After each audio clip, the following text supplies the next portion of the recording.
Hello everyone, and welcome to my new series of Analyzing Pokemon, where we reflect on all the changes made to a Pokemon throughout each main series game from when it debuted, and what possible changes could be made in the future. Today, we look at a very popular firefighting type, Infernape. Let's start with its etymology. Infernape, or Gorkazaru in Japanese, is a combination of the word inferno and ape in English. It is known as a Pokemon that has its origins based on monkeys, monkey kung fu from Chinese martial arts, and Son Goku. No, not that Goku. The one called Sun Wukong from the Chinese novel Journey to the West, that is also a monkey that displays powerful abilities when fighting. Apparently, according to Wikipedia, may also be based on Hanuman, a monkey who was granted an immunity to fire that is believed to have influenced Sun Wukong in the Hindu mythology Ramayana. These inspirations are perfectly reflected in its Pokedex entries, expressing how agile it is as a Chimchar, intimidating and in control it is as a Monferno, and how masterful its fearful fighting skills are as an Infernape. For those of you who watched the Gen 4 anime, who remembers Chimchar being a big highlight of Paul's team, participating in battles like in the Hard Home City Tag Battle Tournament, then later on with Ash throughout his journey, taking on battles like the Hard Home City, Snowpoint City, and Sunny Source City gyms and securing their badges, and battling against Paul throughout the series as it got stronger and evolved. Iconic, I say. Speaking of iconic, Flint of the Elite Four is known for his Infernape as his ace in the Gen 4 games and their remakes. In the remakes, his one now holds a Focus Sash and is capable of dishing out massive damage with Stat Flare Blitz, Mach Punch, and now is close combat as opposed to Earthquake in the old games, with Thunder Punch as a handy coverage move. And fun fact, Infernape actually appears alongside the other fire types in the background of the colorless Pokemon League stage in Super Smash Bros. Ultimate. Interesting. So with that introduction in mind, I want to take you all on a historical journey. Do note that any changes and or additions made to the prior evolutions usually affect the final evolution form, so I will mostly focus on Infernape unless stated otherwise. But anyways, let's see how Infernape evolved through time. Beginning our journey with Infernape, we kick off with its debut game, Diamond and Pearl. The Pokedex expresses how quick and fierce it likes to be when fighting, which I will say is reflected in its stats and movement with 104 in attack and special attack, and 108 in speed, which made Infernape one of the fastest non-legendary fire types in the game for 2 generations. This is perfectly in line with its inspiration Sun Wukong, who was known for being fast with the speed of a meteor and being capable of besting the greatest warriors of heaven with its fighting abilities. For now. To complement these high stats, Infernape started off with a strong toolkit in its internal move pool, notably with Stat Flare Blitz, Close Combat, and Mach Punch for priority. Through egg moves, it could get a good coverage move with Thunder Punch, and possibly alternative fire moves to use if you're not a fan of recoil, like with Flare Blitz, Fire Punch, and Heat Wave. Then through TMs, it could acquire strong coverage and stab moves like U-Turn, Poison Jab, Stone Edge, Shadow Claw, Fire Blast, Brick Break, Dig, Earthquake, and Iron Tail as standouts for Infernape. For some reason at the time, if you wanted to learn moves like Flamethrower, Slack Off, Torment, Nasty Plot, and Facade, learning them was exclusive through its internal move pool, as you can only learn them through Infernape's prior evolutions, which I could imagine was quite tedious for those who wanted them. Considering all the moves at the time, the only moves I would have liked to have seen given to Infernape would be Belly Drum to complement its strong physical moves and stats, Detect, personally because it aligns with its Pokedex entry, Rapid Spin, considering it has to battle against entry hazards as they were introduced this generation, and also since further down the line with Sword and Shield buffing this move to increase speed by +1 now, it could complement and express Infernape's high speed.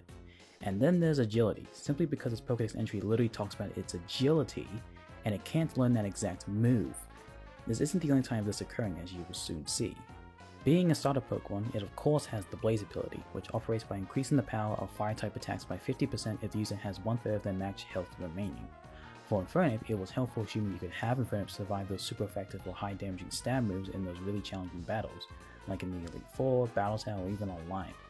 Personally, it was a rare occurrence that Blaze would help me win those battles, so I never really took notice of it when it happened, but that's just me. Some notable items that could complement Infernape's playstyle include the Life Orb, the Focus Sash, the Black Belt, either a Choice Band or Scarf, and berries such as the Citrus and Lumberry. Considering Infernape is a mixed attacker, it can utilize items that complement its high attack power or cover for its weak defense against ground, psychic, flying, and water moves. After Diamond and Pearl, Platinum had the addition of Move Tutors, which gave Infernape a couple of alternative moves such as Vacuum Wave, Gunk Shot, and Helping Hand to name a few, and strangely gave Chimchar exclusively the ability to learn Uproar through Move Tutor. Although if anything, I will say that it lines up with its origin from a monkey, and how they can get loud when provoked or angry, you know. But other than that, nothing major changed here. Just like with Platinum, nothing major has changed except for 2 additions to Chimchar, one being its Egg move list that now has the move Assist, allowing it to breed with the Skitty and Glameow line, And the second change is the move tutors, giving it 3 more moves, which are roleplay, headbutt, and low kick especially, which I think is a great addition for this fighting Pokemon, being a stab type alternative to Grass Knot. Black and White arguably introduced some of the biggest changes for Infernape to date. Before starting with the new additions, there are 2 alterations made. First, Infernape's base experience yield, in other words the experience you earn from defeating one, was changed from 209 to 240, so in other words more XP from defeating one. And the other was the Blaze ability being slightly altered in Gen 5 from increasing a fire type's move's power by 50% to the user's attack and special attack stats by 50% when using a fire type move. So ultimately the same effect. Now for the new additions. One of the biggest additions to Infernape was with the hidden ability feature given to every Pokemon in the 5th generation, and this led Infernape to acquiring the Iron Fist ability as its hidden ability, which, not gonna lie, is quite fitting and a big upgrade to Blaze in my opinion. Unfortunately, if you didn't know, there are not so many Fist type moves that Infernape could take advantage of, limiting it to only Thunder Punch, Mach Punch, Fire Punch, and Focus Punch, believe it or not, which arguably makes Iron Fist feel underwhelming for Infernape in terms of usability. Yet, despite that, there are 2 existing moves in particular that I believe should have been given to Infernape, those being Drain Punch, a move that was a TM in Gen 4 and yet for some reason it couldn't learn it for whatever reason, and Bullet Punch, as of course being a punching move and the nature of Bullet Punch being appropriate for someone that can learn other fast punching moves like Mach Punch. Following that, it got a brand new move in its internal move pool with Acrobatics at level 52, which again I believe is the origin fighting type aspect of Infernape using all its limbs to fight and using its agility to toss enemies. This gives Infernape a better flying type move to use instead of the only other possible option being Aerial Ace.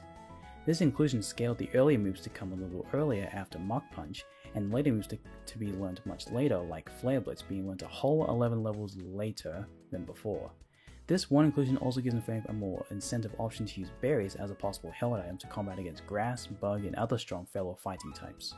Its egg move selection has also been expanded with the addition of 3 fighting moves, those being Submission, Focus Punch, and Quick Guard, all being great additions for it. Quick Guard, as with Acrobatics, reflects Infernape's swiftness in combat. Focus Punch simply because it is no longer a TM here, so this is now an alternative method to learn it, and Submission further reflecting its fighting prowess. This is also the generation that introduced the Elemental Pledge moves for all the starters, which is best utilized in double battles with the other Elemental Pledge moves. Before the damage buff in Gen 6, it was useful in giving beneficial or negative effects to each side of the field, but personally, I've never used them. There were also new TMs that replaced some of the old ones, giving Infernape numerous moves such as Flame Charge, Low Sweep, and Incinerate to highlight Sun, which again expresses its typing well. This was also one of the few times where Infernape was given out as an event Pokemon, specifically in Japan at the Pokemon Center in Nagoya. This one doesn't add anything special to it, being more of an exclusive celebration piece, but there will be something notable to say about the next one that was available for international trainers. Following Black and White, the only notable change was in the move tutors like in Heart Gold and Soul Silver, with 2 striking additions for Infernape, one being Dual Chop, which funny enough marks it as the first ever Dragon type move Infernape can now utilize against Dragon types, and the other being Curvet, that attacks and potentially steals the opponent's held items should the user doesn't have one, which was also buffed from 40 to 60 base power too, which personally fits the behavior of a monkey. Apart from this, let's just say that the changes made to Infernape going forward for a while will start to be very small in scale. While the 6th generation is known for the massive power creep with Mega Evolution, the Fairy type, and Talonflame, the changes made in this generation were severely toned down for Infernape.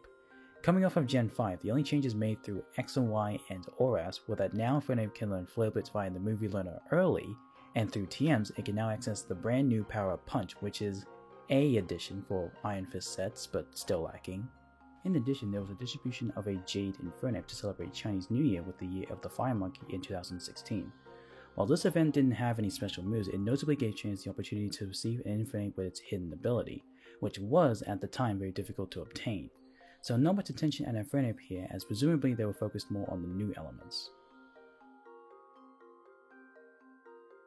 As was the case with Generation 6, the 7th generation brought forth updates to stats, moves, abilities, and items, and practically none of them apply to Infernape. Outside of Z-moves, this generation offers minor changes for our Fire Monkey, with Mach Punch being removed from being learned at level 14, and it, alongside Close Combat, has now become available to learn via the Movie Learner early. The only standout change was a universal change that I call Evolution Moves, which guarantees Pokemon to learn a move upon evolving at any level the trainer decides. For Monferno, this was Mach Punch, and for Infernape was Close Combat, which is a nice quality of life change. Ultra Sun and Moon mostly keeps things the same for Infernape except for 2 additions. Because Power Punch was removed as a TM this generation, it has now become an egg move for Infernape to relearn via breeding due to a change that now allows Infernape and Lucario to breed with each other, which for Iron Fist Infernape is much appreciated. That just leaves one last change, which of course involves move tutors, as it now has access to laser focus, which involves the user concentrating intensely, resulting in the next attack becoming a critical hit, which again I think goes together well with its fighting background. Finally, we come full circle with Brilliant Diamond and Shining Pearl. We'll start with the biggest change that happened to it in regards to its internal move pool. For starters, now all of its pre-evolution moves that, if you can recall, could only strictly learn at their respective levels, are now part of Infernape's internal move pool, and can all be relearned via the Movie Learner, essentially giving Infernape new moves to learn without resorting to breeding, which is about damn time. Makes me wonder what took them so long to make a change like this. But, better late than never, I suppose. Moreover, in place of where Mach Punch once was, Power Up Punch has now become a part of Infernape's internal move pool, now being learned to level 12, which is convenient and a less tedious way of acquiring it. Also replacing where Punishment was since it became unobtainable, is in my opinion a much more fitting move for this monkey, U-Turn, being learned to level 29, which aligns with Infernape's acrobatic nature. Finally, there was a nice change that happened with the TMs, which now gives Infernape the alternative method to learn Nasty Plot, which is convenient for special attacking sets. So how significant were Infernape's changes? Well, arguably the biggest changes that were made to Infernape happened in Generation 5, where it was given a hidden ability, acrobatics, helpful fighting egg moves, and it got access to a dragon move in Dual Chop. Brilliant Diamond and Shining Pearl should also be credited for giving very much appreciated changes to its internal move pool with those pre-evolution moves. It almost looks like past the 5th generation it appeared to only get minor universal adjustments that affected every Pokemon, and then all of a sudden in Diamond and Pearl remakes it received a decent chunk of changes. From what I can see, Game Freak has done a good job in giving Infernape suitable moves throughout each game that matches nature, background, and typing, but unfortunately these minor changes have not given Infernape enough firepower. See, Infernape is one of those unfortunate Pokemon that has succumbed to power creep, being once known for its fast, hard-hitting attacks, which, while still strong for its type combination, is outclassed by the likes of Talonflame, Galarian Darmanitan, and Cinderace in stat fire damage in the later generations. It also doesn't help that items like the Focus Sash that is commonly used in tandem with Infernape has become a one-time use item in Gen 8, which in single player nerfs Infernape's survivability. Now, excusing the obvious way of buffing Infernape by increasing its stats or replacing abilities, moves, etc., I think a reasonable suggestion would be buffing the usage of Iron Fist on Infernape, as I feel it hasn't quite reached its full potential on Infernape, and how simply giving it more punching moves to use alongside it could revive Infernape's loss of power. I would start by giving it access to Drain Punch as a method of recovery, and Bullet Punch for coverage for starters, and while you're at it, why not give it access to Belly Jump for that extra attack power, combined with a Berry for recovery, Drain Punch, and acrobatics, and already that sounds like a strong combination. Considering the Pokédex likes to talk about how agile, fast, and strong its martial arts skills are, why not give it moves like Agility, Rapid Spin, or even Detect? I mean, Agility is literally in its Pokédex entries, so why not? Come to think of it, Inferno is a part of its name, so why not give it the move Inferno? Even though the Japanese translation is Purgatory, engulfing the target in an intense fire is not something I couldn't see Inferno doing, and since it's a good mixed attacker, it could be a good alternative fire attack to use. There are some more minor critiques I could further point out, like if Inferno can learn Bulldoze, then why not Stomping Tantrum, as both are almost described the exact same way, but I'll leave it at that. Let's just pray that a future title brings more love for our dear, flaming hot monkey. Thank you everyone for watching. Let me know what you think about the video, and if you believe I have missed anything or have any suggestions, let me know in the comments for next time. And other than that, catch you later.